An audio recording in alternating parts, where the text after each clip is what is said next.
стать звездой намного проще, когда у тебя есть деньги и связи. Но как пробить себе дорогу, когда у тебя нет ничего, кроме мечты?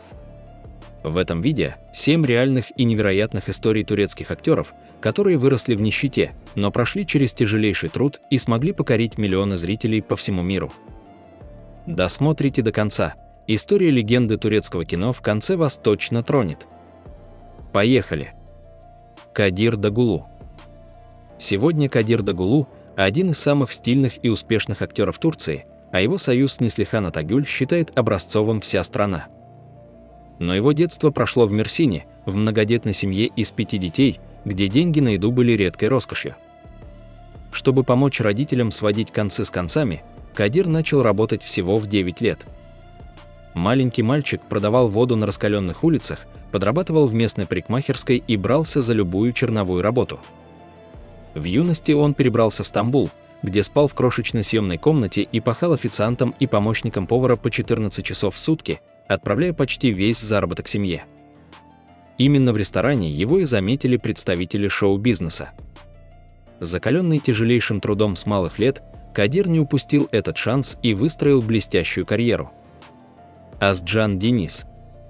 Звезда сериалов «Стамбульская невеста» и «Любовь против судьбы», Озджан Денис сегодня входит в список самых высокооплачиваемых актеров и режиссеров страны. Но путь к этому богатству был вымощен нищетой. Озджан вырос в беднейших условиях. Чтобы заработать хоть какие-то копейки на хлеб, он бросил школу и уже с 13 лет начал петь на бедных свадьбах и в дешевых кафе. В свободное от выступлений время он мыл посуду и подрабатывал в общепите. Каждый сэкономленный куруш он откладывал на то, чтобы записать свою первую демо-кассету и отправить ее в Стамбул. Без связей, без денег, только на одном таланте и выдержке Озджан Денис пробил себе дорогу на самый верх турецкого Олимпа.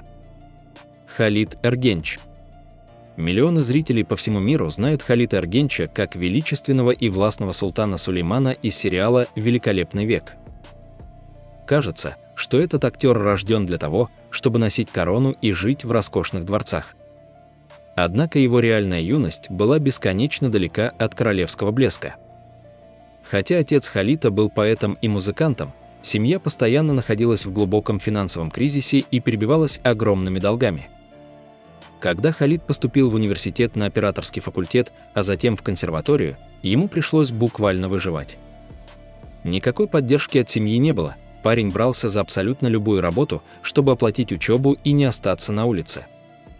Он продавал ковры на стамбульских рынках, работал обычным билетером на кинофестивалях, по ночам расклеивал рекламные афиши на холодные стены зданий и даже ходил по домам, предлагая людям купить швабры и бытовую химию. Более того, чтобы заработать хоть какие-то деньги на еду, будущий великий султан надевал неудобный костюм робота и часами танцевал на текстильных выставках, развлекая публикацию. Все эти испытания сформировали невероятную дисциплину Халида. Когда режиссер Халдун Дормин заметил его талант и пригласил в театр, Эргенч цеплялся за каждую роль как за единственный шанс в жизни и в итоге стал легендой мирового кинематографа. Талгахан Саишман. Главный красавец и звезда таких популярных турецких драм, как «Пара тюльпанов» и «Черная жемчужина», Талгахан Саишман сегодня ассоциируется с идеальным стилем, премиальными автомобилями и миллионными контрактами. Но за этой безупречной картинкой скрывается детство, полное тяжелого физического труда и постоянной экономии. Талгахан родился в очень простой рабочей семье в скромном районе Стамбула. Семья едва сводила концы с концами, поэтому мальчик осознал ценность денег гораздо раньше своих сверстников. Пока другие дети играли во дворе, Талгахан уже с младших классов школы искал способы заработать. В летнюю жару он бегал по местным базарам с тяжелыми бидонами, продавая прохожим холодную воду за мелкие копейки.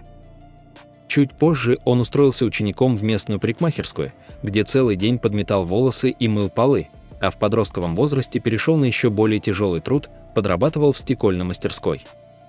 Талгахан своими руками переноски и устанавливал тяжелые оконные стекла, зарабатывая мозоли и помогая родителям оплачивать счета. Этот детский труд научил его никогда не сдаваться.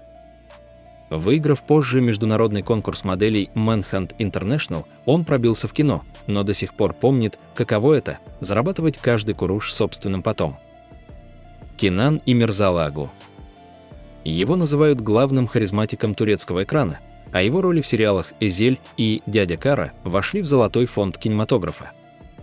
Но брутальный и гордый Кенан Имирзалы Оглу родился вовсе не в богатом особняке, а в глубокой глухой провинции, в небольшой деревне Учтекере в районе Балаа под Анкарой. Его детство прошло вдали от стамбульского блеска и гламура.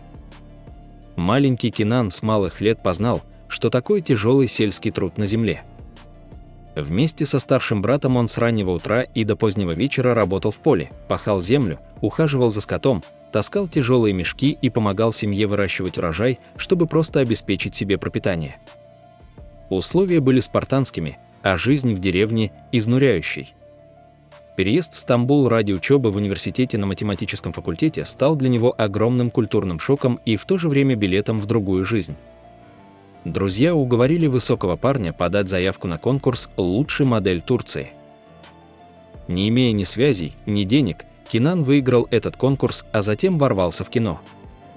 Но та самая суровая деревенская закалка навсегда осталась в его характере, сделав его сильным мужчиной и великим актером, перед которым снимают шляпу миллионы зрителей.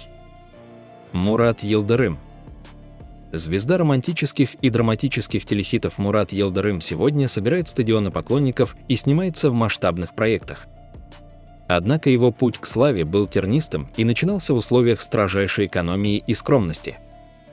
Мурат родился в городе Кония в простой и строгой семье. Его отец работал скромным школьным учителем, а мама занималась домом. На учительскую зарплату в многодетной семье прокормить детей было непросто.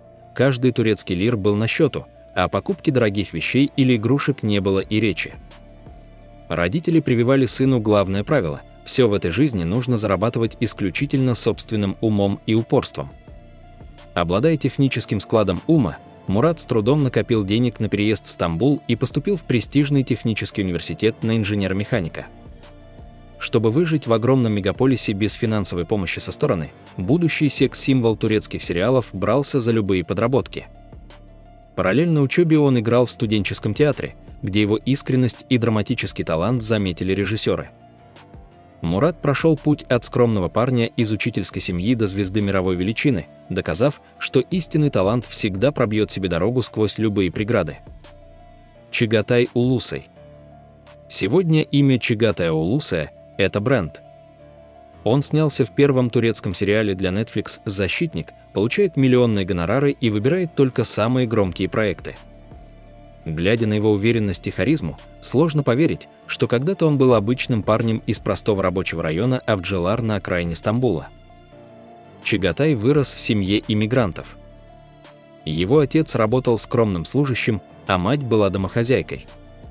В семье всегда царила скромность, никаких лишних трат, дорогих поездок или роскоши. Чтобы не сидеть на шее у родителей и иметь личные деньги, Чагатай с юности пошел работать. Пока сверстники отдыхали, он совмещал учебу на факультете ландшафтного дизайна с тяжелыми подработками. Будущая звезда кинематографа работала официантом и барменом в ночных заведениях Стамбула. Ему приходилось подносить напитки, убирать столы и выдерживать ночные смены, чтобы оплачивать свои повседневные расходы. Судьба улыбнулась ему, когда друзья уговорили его попробовать себя в моделинге. Победа на конкурсе «Лучшая модель Турции» буквально за одну ночь изменила его жизнь. Уже на следующий день ему предложили главную роль в сериале, и я назвала ее Фериха. Однако сам Чагатай до сих пор признается, что именно юность в рабочем районе и опыт простой работы научили его твердо стоять на ногах и не терять голову от славы.